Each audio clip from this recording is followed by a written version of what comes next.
أنفسنا وسيئات أعمالنا من يهده الله فلا مضل له ومن يضلل فلا هادي له وأشهد أن لا إله إلا الله وحده لا شريك له وأشهد أن محمدا عبده ورسوله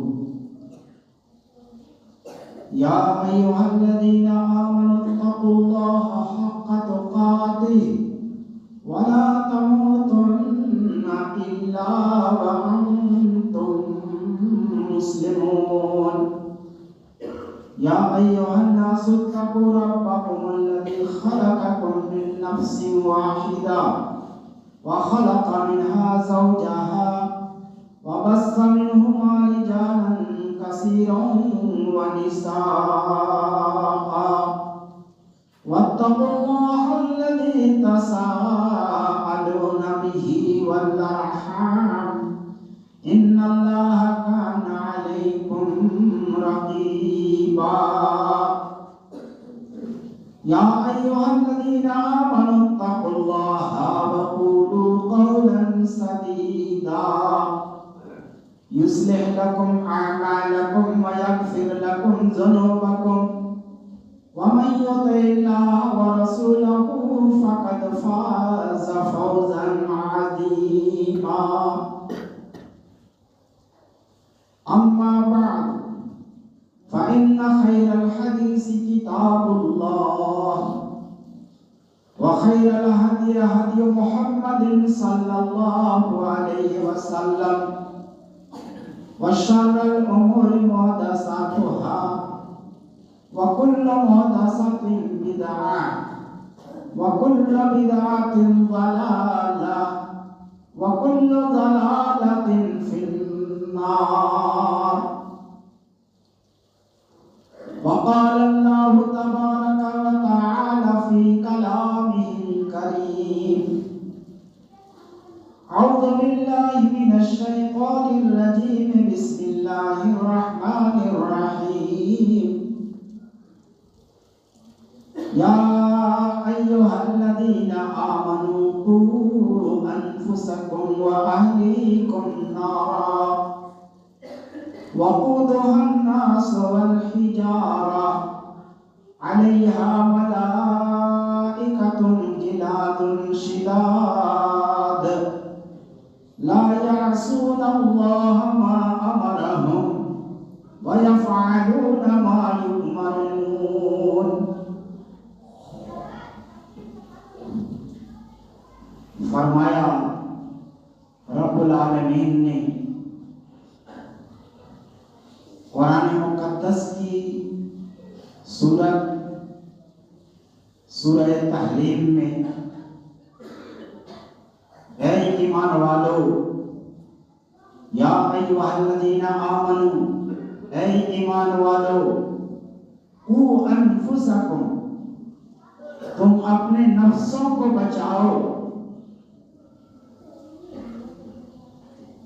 وَأَهْلِيكُمْ اور اپنے اہل و عیال کو بچاؤ نارن جہنم کی آگ سے اللہ رب العالمین نے اس آیت کریمہ میں تمام دنیا کے ایمان والوں کو دو ذمہ داری عائد کی پہلی ذمہ داری تو یہ ہے کہ ایمان والوں کو اللہ کہتا ہے کہ تم اپنے نفس کو بچاؤ اور دوسری ذمہ داری یہ ہے کہ تم اپنی اولاد کو بچاؤ اپنے اہل و عیال کو بچاؤ پہلی ذمہ داری کہ اپنے نفس کو بچاؤ نفس کے سلسلے میں آپ کے سامنے گزشتہ جمعہ بھی اور اس سے پہلے بھی گفتگو ہو چکی ہے آج کے اس خطاب میں بھی نفس سے متعلق ہی آپ کے سامنے بات ہوگی اللہ کہتا ہے کہ اے ایمان والو اپنے نفس کو اپنے آپ کو تم جہنم کی آگ سے بچاؤ اس کا مطلب یہ ہوا کہ نفس کو انسان اگر بے بندھن چھوڑ دے گا تو جہنم کا حقدار ہوگا. اس لیے اللہ کہتا ہے، آگاہ کرتا ہے، خبردار کرتا ہے کہ اے ایمان والو، جہنم کی آگ میں پہنچنے سے پہلے اپنے نفس کو تم بچاؤ، اپنے نفس کو کنٹرول میں رکھو. یہ ہر ایمان والوں کی ذمہ داری ہے، خود اپنا بچنا اور اپنے اہل و عیال کو بچانا جہنم کی آگ سے. دو ذمہ داری. اگر آدمی اپنے آپ کو جہنم کی آگ سے بچانے کے لیے اپنے نفس کو کنٹرول نہیں کرتا ہے تو وہ جہنم کا حقدار ہے. اپنے اہل و عیال کو جہنم کی آگ سے بچانے کی وہ فکر نہیں کرتا، ان کی تدبیر نہیں کرتا، تو گویا ان کی اولاد بھی جہنم کی آگ کا ایندھن بنے. اللہ نے واضح فرمایا، اس میں کوئی شک اور شبہ نہیں. تو میں نے کہا تھا کہ نفس کی 3 قسمیں ہیں: نفس مطمئنہ، نفس لوامہ، نفس امارہ. نفس مطمئنہ کے لیے تو کوئی گرفت ہی نہیں، اطمینان والا نفس ان کے لیے کامیابی یقینی ہے. نفس لوامہ کے لیے بھی کامیابی ہے، اور نفس امارہ کے لیے کوئی کامیابی نہیں. اس لیے اللہ کے نبی صلی اللہ علیہ وسلم بھی بہت ساری دعاؤں میں نفس کے شرور فتن سے بچنے کی دعا اللہ رب العالمین سے کی. ایک دعا میں اللہ کے نبی نے فرمایا کہ تم اس طرح دعا کرو: اللہم انی اعوذ بک من علم لا ينفع وقلب لا یخشع ونفس لا تشبع ودعاء لا يسمع یا دعاء لا يستجاب لها. 4 چیز سے تم اے ایمان والو پناہ مانگو. نبی نے فرمایا 4 چیز سے. ایسی جانکاری سے جو تم کو نفع نہ پہنچائے، 1 نمبر. 2 نمبر، ایسے دل سے تم پناہ مانگو جو ڈرنے والا دل نہ ہو، خضوع والا دل نہ ہو، متکبرانہ دل ہو، اللہ کی نافرمانی کرنے والا دل ہو. ایسے نفس کی بدماشی سے، ایسے دل کی بدماشی سے تم بچو. وَنَفْسٍ لَا تَشْبَعْ، اور ایسے نفس سے تم پناہ مانگو جو آسودہ نہ ہو، پیٹ بھرتا ہی نہیں. کتنا کچھ بھی مل جائے تو ان کو آسودگی ہی نہیں ہوتی. گناہ پر گناہ کرتے جا رہا ہے، دل آسودہ نہیں ہو رہا. کسی چیز سے اس کا دل بھرتا ہی نہیں. وہ نفس لا تسمع، ایسا نفس جو آسودہ نہ ہو. وہ دعائیں لا یسمع، اور ایسی دعا سے جو سنی نہ جائے، اس سے بھی پناہ مانگو. کہ اللہ ہم دعا کرتے ہیں، ہماری دعا رد ہوتی ہے، سنی نہیں جاتی ہے، قبول نہیں کی جاتی. تو اللہ ہماری دعا کو تو قبول فرما. دعا کی قبولیت کے لیے تم اللہ سے پناہ مانگو کہ اللہ ہماری دعا جیسے قبول ہو، سنی جائے، ایسی توفیق عطا فرما. اور دنیا کا ہر خطیب اور اللہ کے نبی جناب محمد رسول اللہ صلی اللہ علیہ وسلم اپنے ہر خطبہ میں، جو خطیب جمعہ کے دن خطبہ دیتا ہے یا واعظ و نصیحت میں جو خطبہ پڑھتا ہے، تو پہلا جو خطبہ وہ پڑھتا ہے تو اللہ کے نبی پڑھتے تھے، صحابہ کرام اس کو پڑھتے تھے، اور اس کے نقش قدم میں دنیا کے ہر مقررین اور ہر خطیب پڑھتے ہیں. اور ہم روزانہ ہر جمعہ کے خطبہ میں سنتے ہیں ان الحمد للہ. بے شک تمام قسم کی تعریف اللہ کے لیے ہے. نحمدہ، ہم اللہ کی تعریف کرتے ہیں. ونستعینہ، اور اللہ سے مدد مانگتے ہیں. ونستغفرہ، اور اللہ سے مغفرت مانگتے ہیں، گناہوں کی بخشش مانگتے ہیں. ونعوذ باللہ من شرور انفسنا. کیا فرمایا اللہ کے نبی نے خطبہ مسنونہ میں وَنَعُوذُ بِاللَّهِ مِن شُرُورِ أَنفُسِنَا، ہم اپنے نفسوں کے شرور سے، برائی سے اللہ پناہ مانگتے ہیں۔ دنیا کا ہر خطیب، ہر مقرر اس کو پڑھتا ہے۔ اللہ کے رسول کے زمانے سے آج تک بھی ہر جمعہ میں، ہر خطبہ میں، ہر جگہ اس دعا کو، اس خطبہ کو لوگ پڑھتے ہیں، اور قیامت تک یہ خطبہ پڑھا جائے گا، خطبہ مسنونہ۔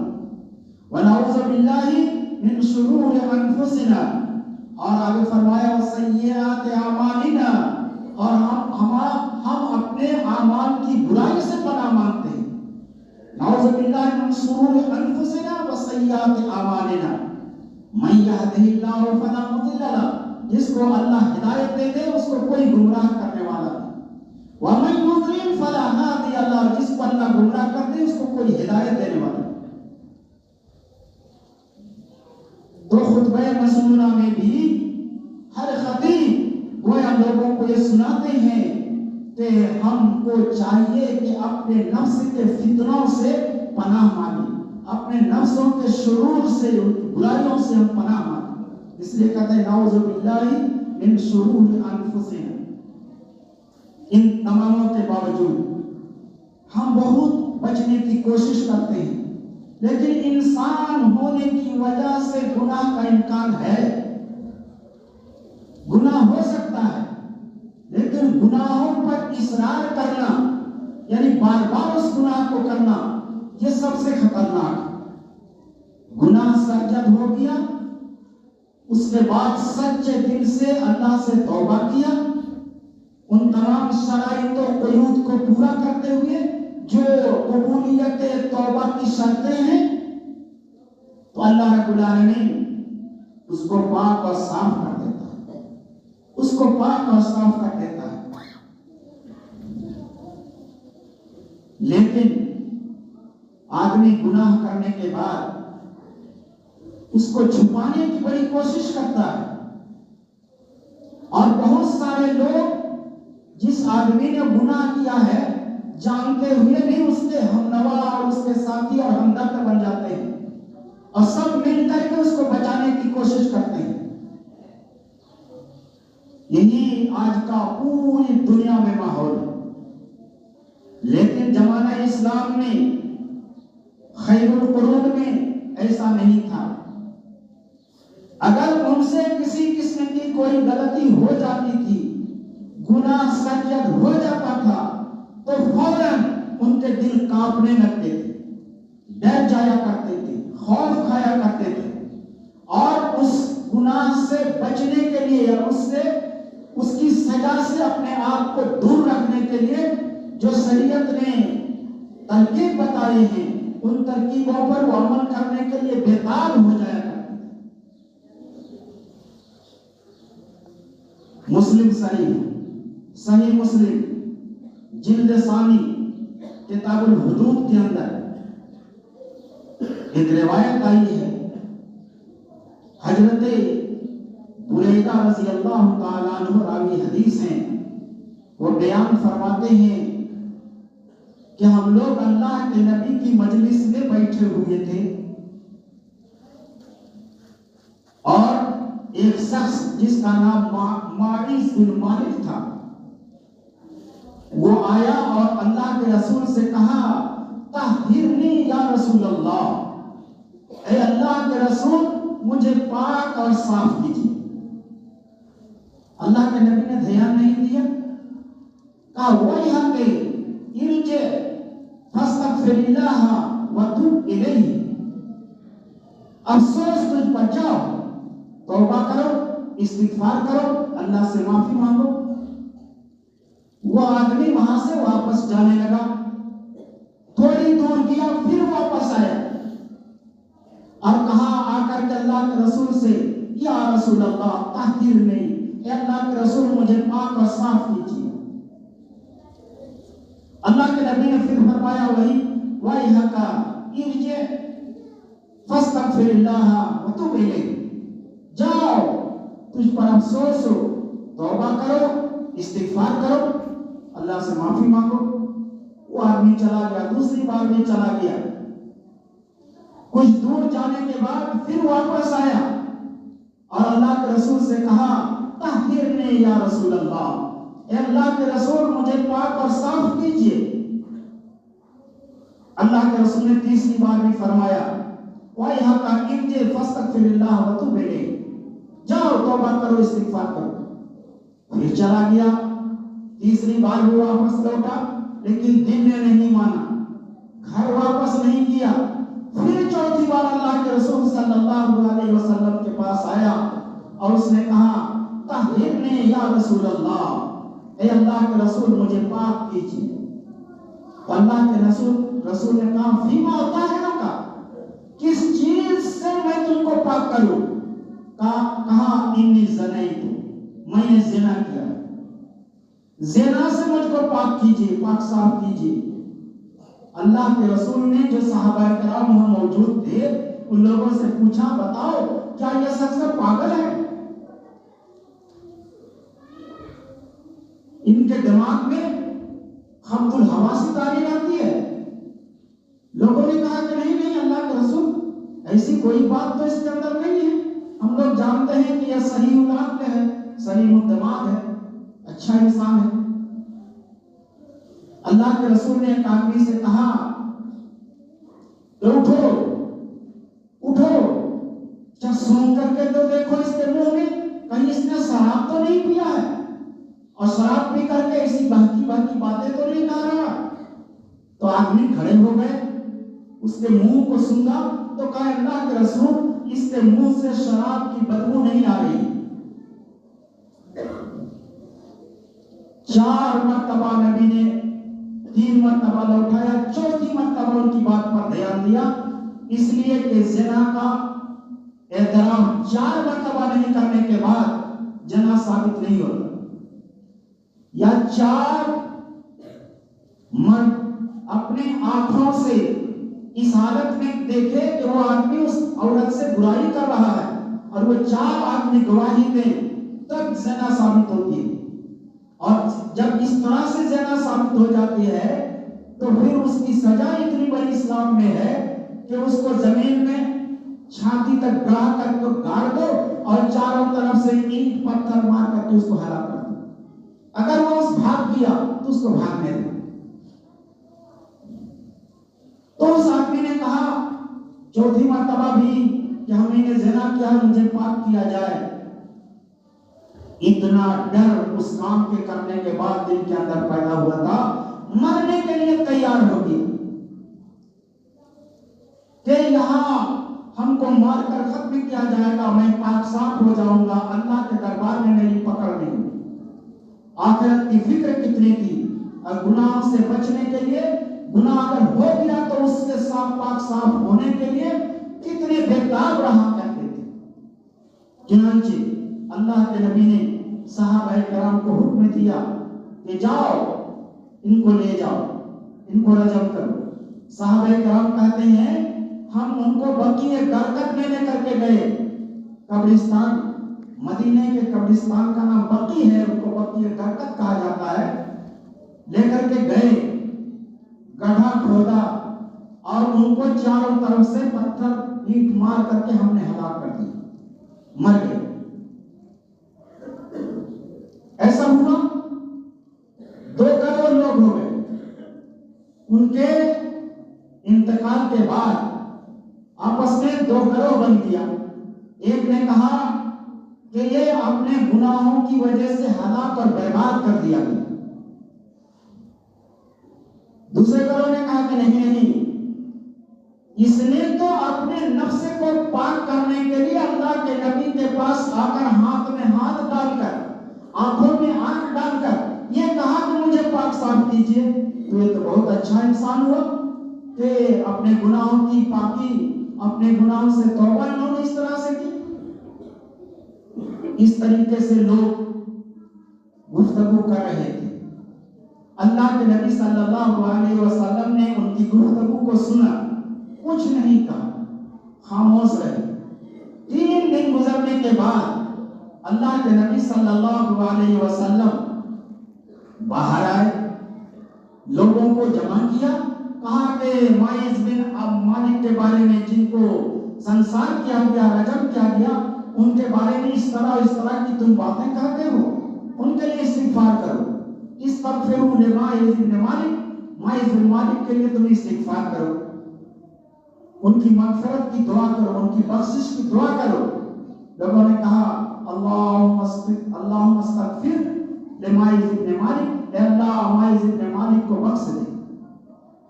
اللہ کے نبی نے فرمایا تم ان کے بارے میں ایسی ایسی باتیں کہتے ہو، لقد تاب توبۃ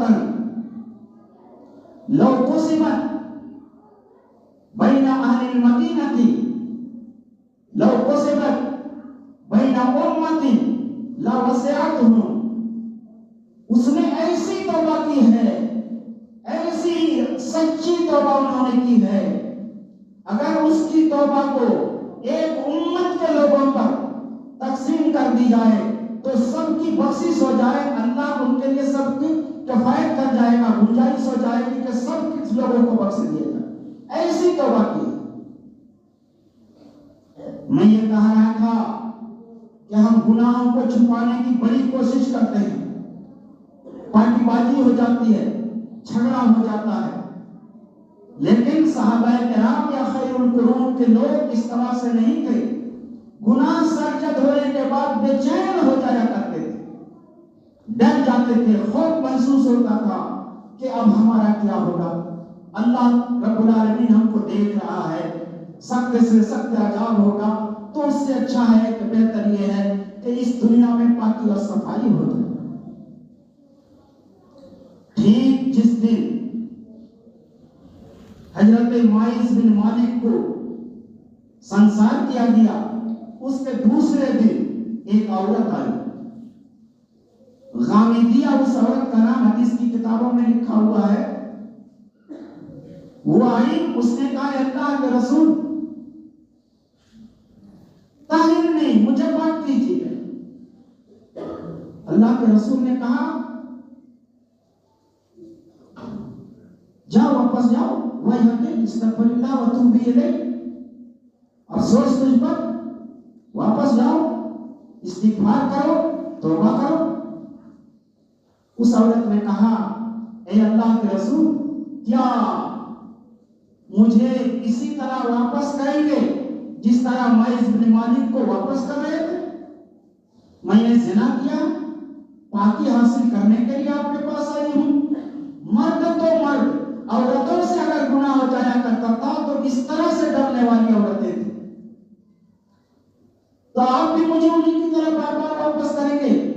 میں ایک بار بار اقرار کر رہی ہوں کہ میں نے گناہ کا کام کیا ہے، اسی سے جس کو کل رجم کیا گیا، یعنی ماعز بن مالک سے میرا حمل ہے، میرے پیٹ میں بچہ پڑ رہا ہے، مجھے مار دیجئے، سنسار کر دیجئے۔ اللہ کے نبی نے فرمایا، ان کے خاندان والوں کو بلایا، کہا کہ نہیں، اس طرح سے ان کو سنسار نہیں کیا جائے گا، ابھی یہ حاملہ ہے، حمل کی حالت میں سنسار نہیں کیا جائے گا، جاؤ ان کو لے جاؤ، جب بچہ پیدا کر لے گا تو پھر ان کو واپس لانا۔ جب بچہ پیدا ہوا تو ایک چتھڑے میں لپیٹ کر کے گود میں لے کر وہ عورت اللہ کے نبی کے پاس آئی، کہا اللہ کے رسول میں نے بچہ پیدا کر دیا ہے، آپ کے پاس حاضر ہوں، مجھے آپ سنسار کر دیجیے۔ اب یہاں دو قسم کی حدیثیں آگے آتی ہیں، ایک تو یہ کہ اس بچے کی پرورش کے لیے اللہ کے نبی نے کہا اس کی پرورش کون کرے گا؟ ایک صحابی نے کہا کہ میں کروں گا، تو اس کو وہ بچہ دے دیا گیا، اس کو رجم کیا گیا۔ دوسری حدیث میں یہ ہے کہ اللہ کے نبی نے فرمایا کہ بچہ تو ہو گیا،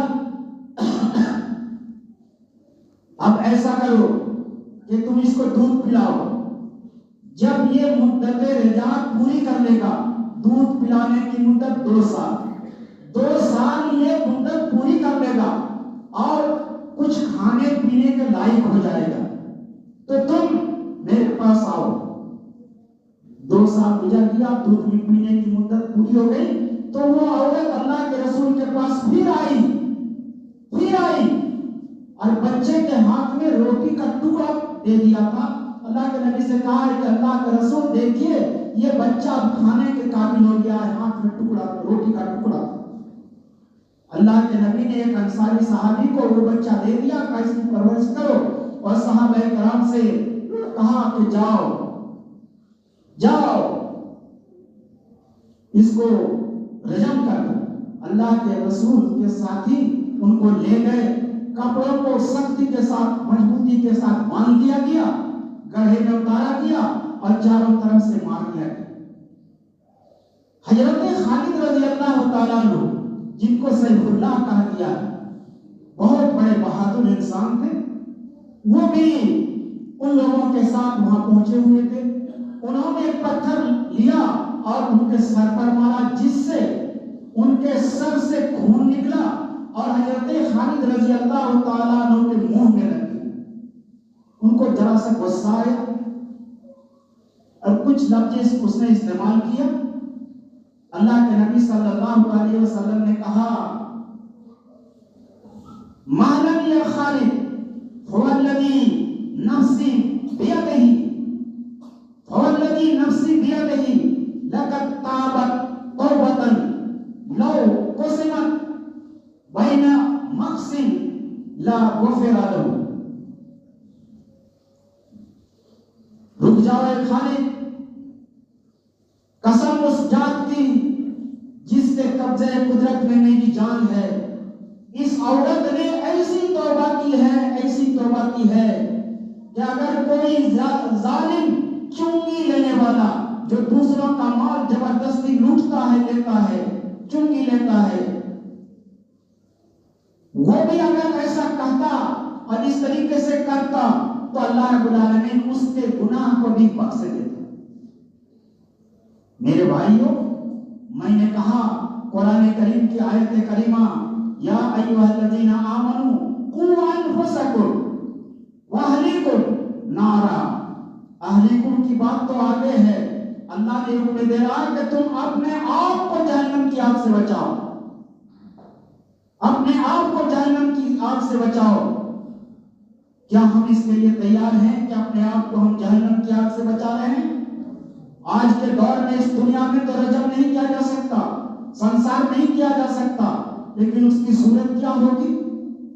گناہ کر لیا ہے، بار بار کر رہا ہے، کوئی خوف نہیں، کوئی ڈر نہیں، اور اللہ کہہ رہا ہے جہنم کی آگ سے بچانے کے لیے اپنے آپ کو تمہیں تیار کرنا ہوگا۔ بچاؤ اپنے آپ کو جہنم کی آگ سے۔ تو اس کے لیے ایک صورت یہی ہے کہ سچی توبہ کریں۔